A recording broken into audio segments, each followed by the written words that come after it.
ብዙዎች መስቀሉ ጠፍቷል ብለው ተስፋ በቆረጡበት ሰዓት አንዲት እናት ግን ዓለምን የሚቀይር ጉዞ ጀመረች።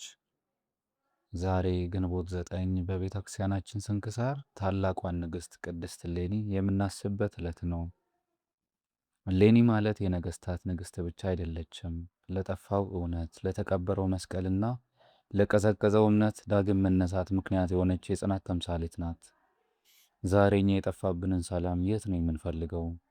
እሌኒ ግን መፈለግ ያለብን ቦታ ላይ ፈለገች።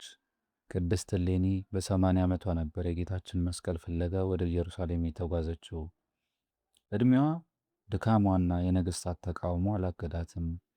አይሁድ መስቀሉን በቆሻሻ መጣያ ውስጥ ቀብሮት ነበር። እሷ ግን በእምነትና በሱባኤ የጠፋውን መስቀል ለማግኘት ደከመች። ኪርያኮስ የተባለ አረጋዊ ጠቁሟት ዕጣን አጥና ጸሎት አድርጋ መስቀሉ የተቀበረበትን ቦታ አገኘች።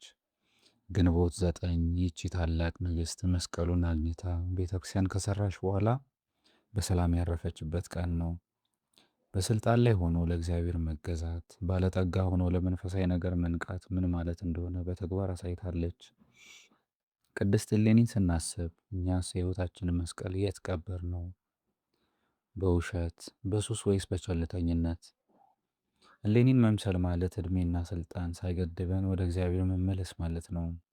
በዓለም ላይ ያለህን ክብርና ዝና መስቀሉን ለመፈለግ ካልተጠቀምክበት ክብሩ ከንቱ ነው። ኑ እንደ እሌኒ የጠፋብንን የክርስትና መሠረት እንፈልግ። የንግሥት እሌኒ ረድኤትና በረከት ከሁላችን ጋር ይሁን።